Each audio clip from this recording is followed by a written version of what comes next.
Arjun TV संवाददाता विजय Verma city studio से हमसे सीधे जुड़ चुके हैं। विजय, क्या कुछ जानकारी है, क्योंकि 14 जनवरी का ये पर्व एक विशेष महत्व रखता है। दान पुण्य के साथ साथ इस त्योहार का जयपुर में एक खासा महत्व माना जाता है।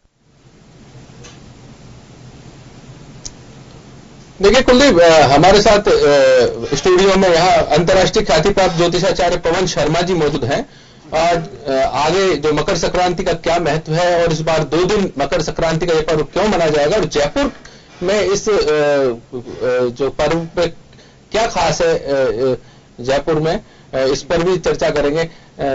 पवन जी, आपका स्वागत है हमारे स्टूडियो में। सबसे पहला सवाल, मकर संक्रांति यूं तो 14 जनवरी को मनाई जाती है, इस बार 2 दिन एक साथ मनाई जा रही है। कहा जा रहा है कि कुछ सूर्य का जो मकर राशि में प्रवेश होने का जो समय है उसको लेकर कुछ, तो क्या है इसकी जानकारी थोड़ी सी हमारे दर्शकों को दें।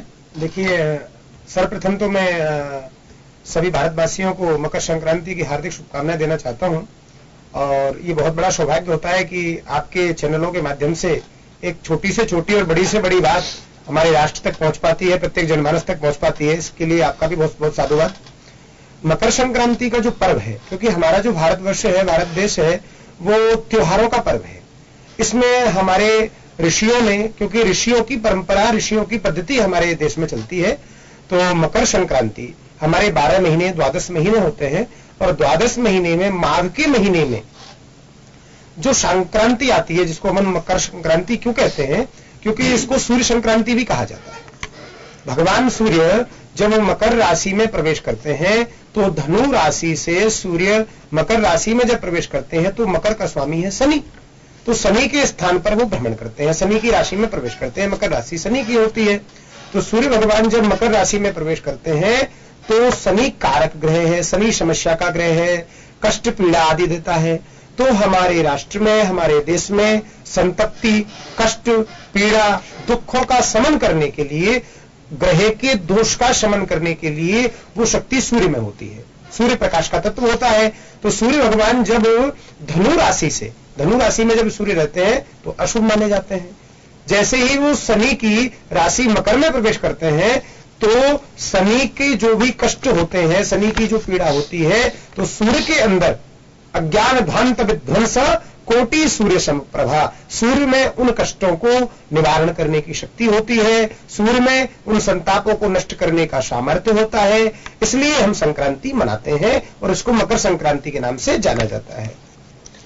इस बार सर्वार्थ सिद्धि योग और अमृत सिद्धि योग, इनकी भी चर्चा है। कुछ विशेष तरह के जो ये योग बन रहे हैं इस बार मकर संक्रांति पे, तो और ये भी बताया जा रहा है कि अलग अलग राशियों के मुताबिक जो दान पुण्य किया जाना चाहिए, तो उसके बारे में क्या कहना है आपका? देखिए, अब की बार का जो विषय है सर्वार्थ सिद्धि योग तो है ही, लेकिन इसके साथ में मैं आपको अवगत करा दूं कि हमारे राष्ट्र में 4 कुंभ होते हैं, जिसमें प्रयागराज का कुंभ होता है, हमारे हरिद्वार का कुंभ होता है, नासिक का कुंभ होता है और उज्जैन का कुंभ होता है। जब सूर्य मकर राशि में प्रवेश करते हैं, तो मकर राशि में जब सूर्य होते हैं, तो प्रयाग का कुंभ आता है।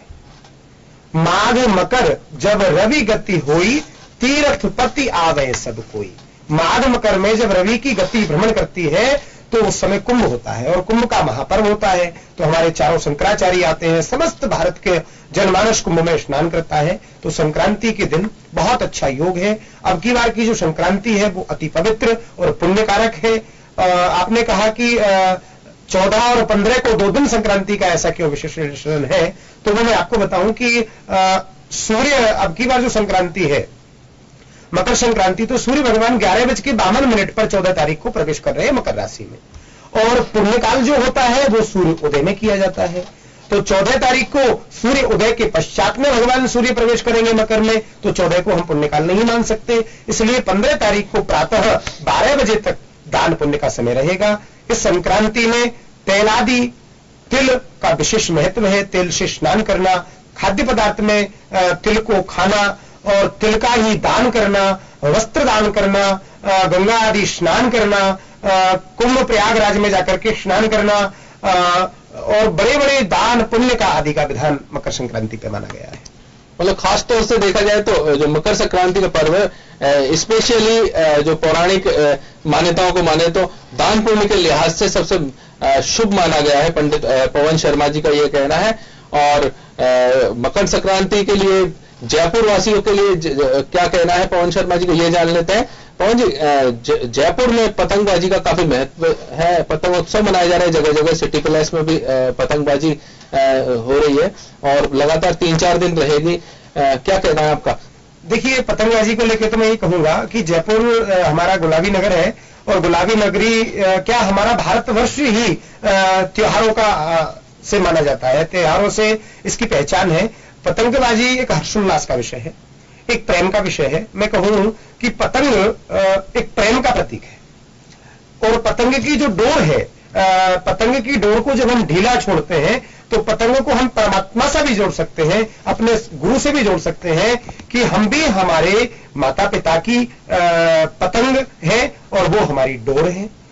पतंग हमारा गुरु है और हम अपने गुरु की डोर हैं, तो अपनी पतंग को सजाने के लिए हम डोर का सहारा लेते हैं, ऐसे ही परमात्मा का सहारा लेते हैं।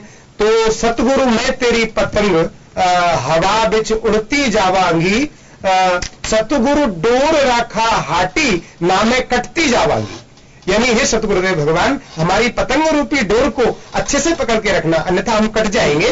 तो इस पतंग पर्व से मानस है कि हमारे पाप, हमारे कष्ट, हमारी पीड़ा, हमारा संताप, हमारी वैमनस्यता, हमारा मतभेद, हमारे राग द्वेष ईर्ष्या पाखंड, ये सारी चीजें खत्म हो और हमारा प्रेम रूपी जो धागा है वो हमेशा बढ़ता रहे, वो कभी कटे नहीं, वो टूटे नहीं।